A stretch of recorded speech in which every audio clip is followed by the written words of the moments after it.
welcome everyone to the Outsider Sports Show here on the Great American Sports Network, the website, greatamericansportsnetwork.com. We are your party hosts, the cure for the common sports show. Your money stays and plays with the Outsiders. I'm Clint Schweitzer. My partner, to my right, your left, the kiss-stealing, wheelin'-dealing, limousine-riding, jet-flying, son of a gun, it's Noah Groniger, and do we have a show for you?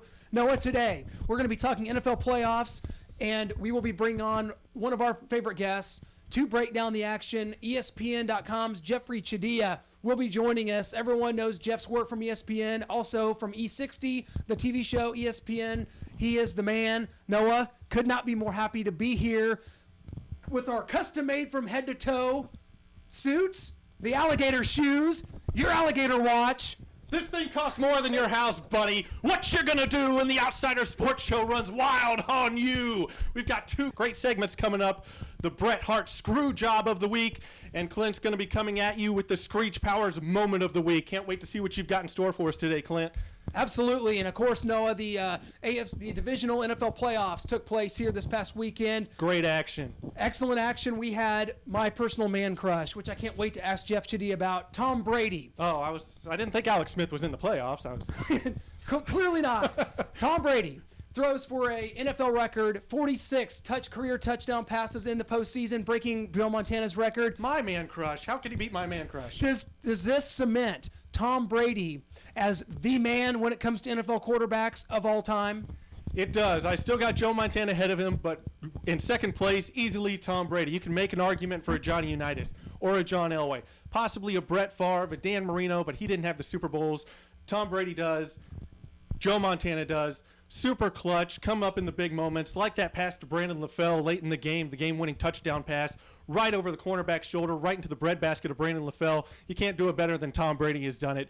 He's a class act all the way, will to win, unlike anything we've seen since Michael Jordan and Kobe Bryant. It's unbelievable. We've got the Patriots hosting the surprising upstart Indianapolis Colts, led by a young Andrew Luck in his first AFC Championship game appearance. We have the Green Bay Packers traveling to Seattle to take on the Seattle Seahawks after a controversial call knocks out the Dallas Cowboys. Dez Bryant, the catch is not good. You have to complete it through the process of the catch. That looked like a catch to me, but by the rule, him dropping that mic, it just wasn't a catch. He didn't complete the process. He was falling to the ground.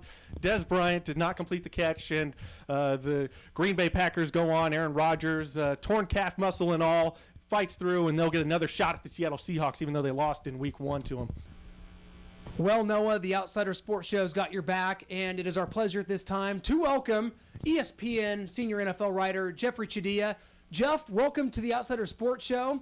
Long time no talk, man. Actually, when we had you on last, we were doing our NFL preview, and we went back to listen to that. Actually, you had the Oakland Raiders as a playoff team in your early season predictions. We're going to try not to hold that against you, but the championship games are ready to unfold. No Raiders, but here we go anyway. Well, every now and then you take a gamble in life, and that was my big one. I'm glad that you guys were able to tape it and keep it on record, so I won't make that same mistake next year.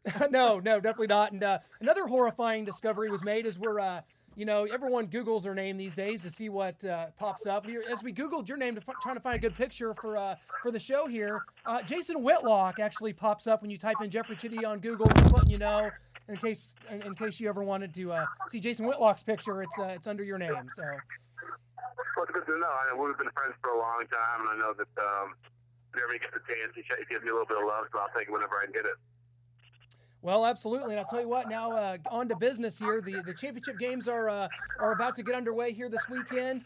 Not a lot of surprises, maybe except for if we start with what happened in Denver on Sunday. Peyton Manning looking very pedestrian in a loss to the Colts. So what did you make of that situation? Of course, the knee-jerk reaction is, well, Peyton's done. John Fox is gone. What's going on in Denver? Could we really be seeing the end of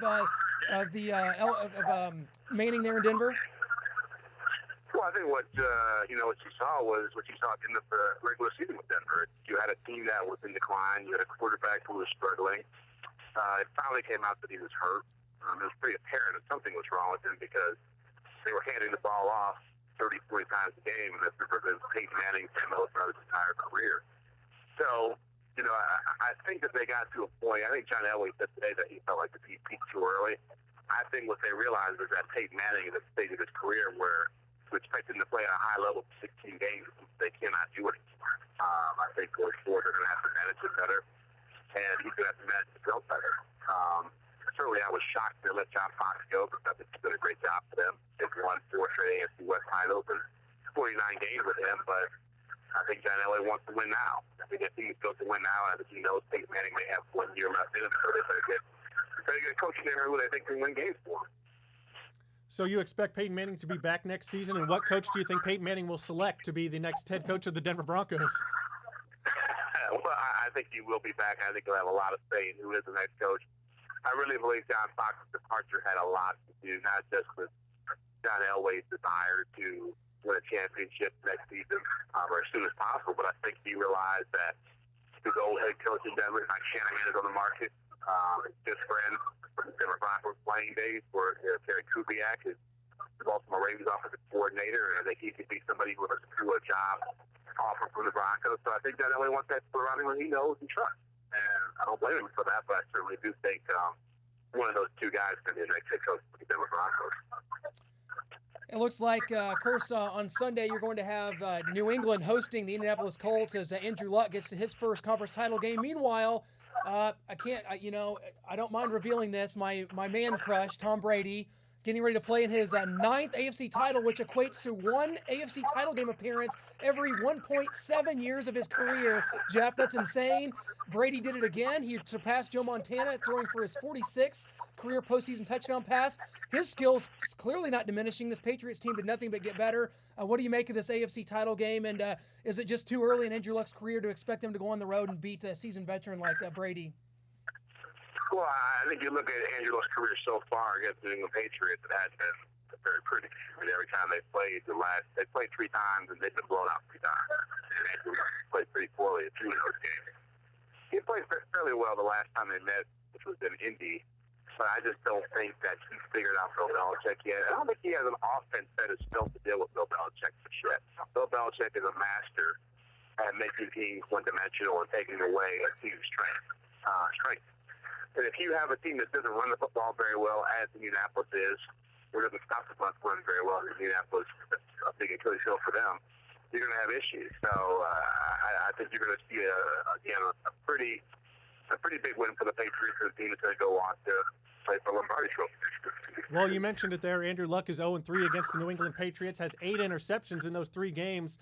What is the recipe for a Colts win on Sunday? What can they do to beat those New England Patriots for the first time with Andrew Luck under center? Well, I think it's the same thing the same recipe they had in Denver. They're going to have to be very efficient. They're going to have to get something out of Daniel Herron. He didn't have a ton of yards against the Broncos. He had 53 yards against them, but they gave him the ball 23 times. And I think you look back to their first playoff game, he had something like 25, 30 touches in that game. So I think they're willing to get him more involved. They didn't even dress Trent Richardson last week, so I think they know they have to have Herron be a big part of their offense. And then Andrew Luck's got to make plays.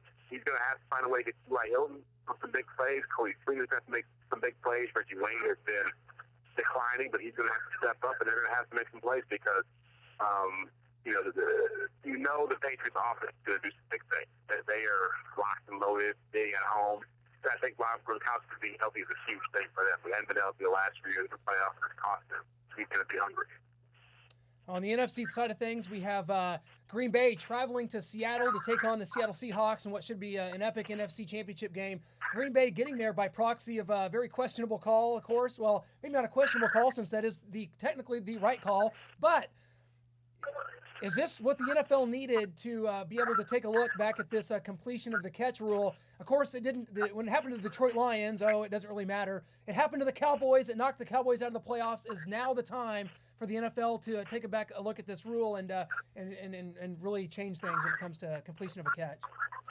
Well, that rule, people often refer back to the Calvin Johnson catch, but the rule really came into play about 13 years ago, or 15 years ago now, with the Tampa Bay Buccaneers NFC Championship game against the St. Louis Rams with Bert Emanuel.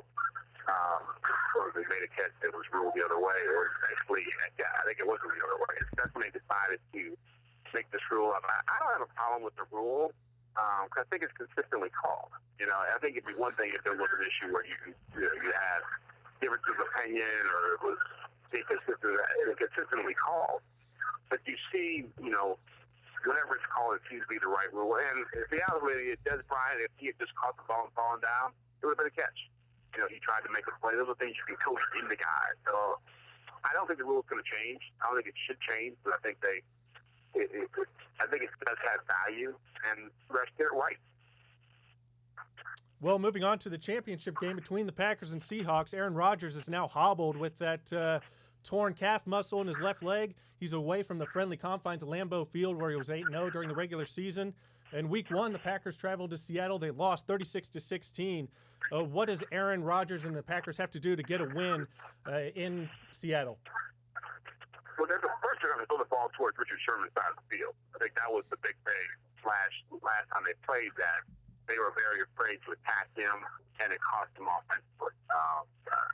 And I think Seattle, if you're going to throw the ball to the right side, I think you have to shoot the left side. You have to be able to make plays all over the field. And I think Devontae Adams, his maturation is going to be a big thing for this offense, because now they have that third weapon. They didn't have that first time they played it.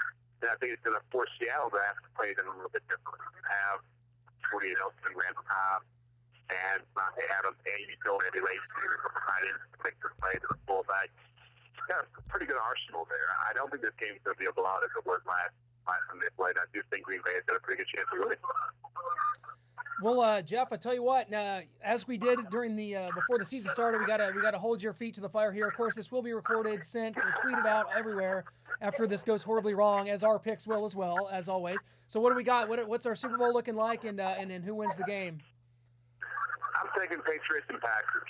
I will take Packers to beat them again. They played once. It was a pretty good game. I think Packers win it again. Hey, great stuff. What's going on at ESPN.com this week? What's our feature looking like, and what can we go look under Jeffri Chadiha, and what can we take away viewers from our own website, the Great American Sports Network, and head them over to ESPN to check out your work, Jeff? Well, I'm actually working on a Seattle Seahawks story, so I'm asking the question if they're the last great defense we're ever going to see. That's a big feature coming out in a couple of days. Hopefully you'll enjoy it. Great stuff. Always do, Jeff. Jeffri Chadiha from ESPN.com. Thank you so much for being with us, and enjoy the games this weekend. Thanks a lot. Appreciate it. And thanks a lot to Jeffri Chadiha for joining us from his busy schedule there at ESPN. He's got an article coming up about the Seattle Seahawks defense, which is prodigious as they get set to take on the Green Bay Packers this weekend. Seattle got the best of Green Bay, 36-16 in their first meeting in Week 1 in Seattle. My goodness, this is an NFC Championship game. These two teams, really from the get-go have been the two teams to look at that people have been looking towards as possible NFC Championship game. Now it's happened. This is going to be huge. It is. You've got Aaron Rodgers with the torn calf muscle. People keep talking about it. He didn't have any yards rushing in that first game. I think he needs that, and that's going to be a hindrance to him against that Seattle defense. He needs to make them work, not make himself a stationary target. Russell Wilson outplayed them in almost every statistical category in Week 1. The Seahawks had 207 yards rushing. Marshawn Lynch, 110 yards rushing, 5.5-yard average, 2 touchdowns in Week 1. The Packers are going to have a much better performance to beat the Seattle Seahawks, who are going for a repeat in their home stadium with that crowd. The loudest in the world? The loudest in the world. Next to Arrowhead Stadium. I suppose. I'm not sure about those numbers, how accurate they are, but we'll leave that to the Guinness Book of World Records. Well, and how about this? We talked to Jeff about Peyton Manning and the fact that the wheels may be coming off a bit. He thinks Manning comes back. I'm not so sure. When you mutually part ways with a coach like John Fox, to me that says that things are going to maybe start unraveling here. You've got Peyton Manning obviously looking every bit of his age, all of a sudden skills diminishing. The Broncos did not play a good game on Sunday. They were knocked out at home by the Indianapolis Colts, a team they beat in Week 1 themselves. Peyton Manning, look, Father Time catches up with all of us, including me, including my hair. Sort of a torn quad. Torn quads catch up with everybody, no matter what your age is. So I see Peyton Manning coming back. He doesn't want to go out on that note, people thinking he's diminished and lost it and Father Time and all this.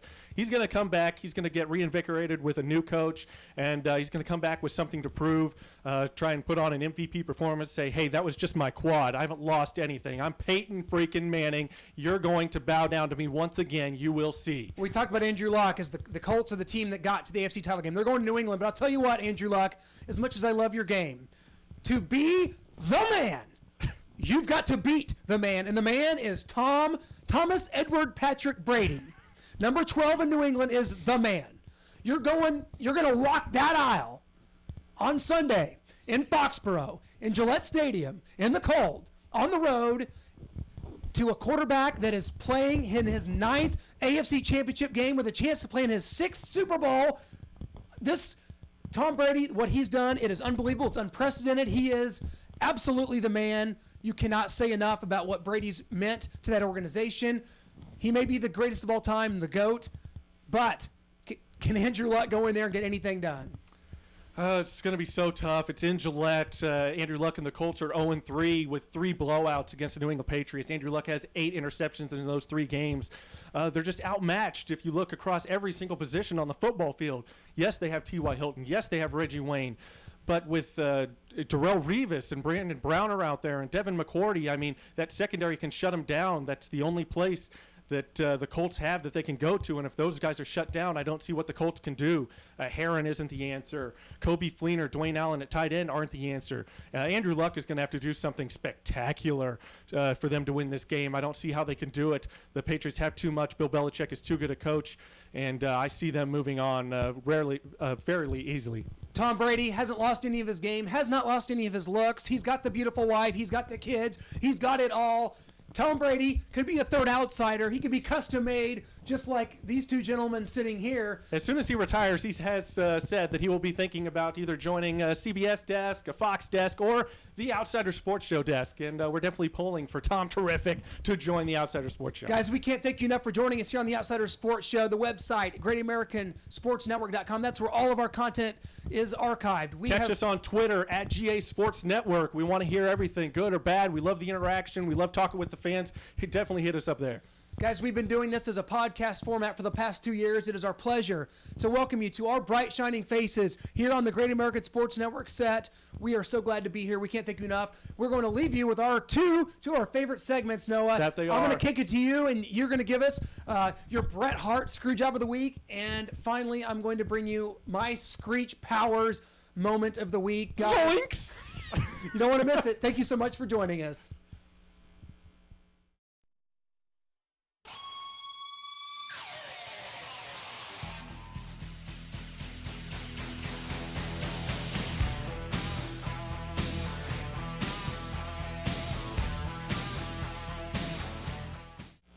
And I'm Noah Groniger with your Bret Hart Screwjob of the Week. And this week it goes to the Dallas Cowboys and Des Bryant for the catch-weight non-catch that cost them the playoff game. Detroit Lions fans, you can rejoice. Dallas Cowboys fans, this is a nightmare come to life. Des Bryant leaps the Sam Shields building in a single bound to catch the ball, comes down 2-3 feet, puts the ball forward towards the goal line, making a football move as the rule book states, doesn't come up with it. The refs review it, and it is done. The Packers go on to face the Seattle Seahawks. The Cowboys go home to watch it on their couch. When I wake up in the morning and the alarm gets out of warning, I don't think I'll ever make it on time. By the time I grab my books and I give myself a look, I'm at the corner just in time to see the bus fly by. It's alright, 'cause I'm saved by the bell. And this is my Screech Powers Zoinks moment of the week. You know Screech Powers, the lovable little nerd from Saved by the Bell. Well, if that lovable little nerd were an NFL quarterback, he would have been Peyton Manning on Sunday. A dreadful performance, showing his age, fluttering balls off into nowhere. The Broncos scored 13 points. One of the highest scoring offenses in NFL history from 2013 looked like a very pedestrian outfit. They were beaten at home, sent packing by the Indianapolis Colts. I don't think so. Peyton Manning, time to find that rocking chair. Time to say goodbye. And oops, as Screech Powers would say, that's all she wrote for you.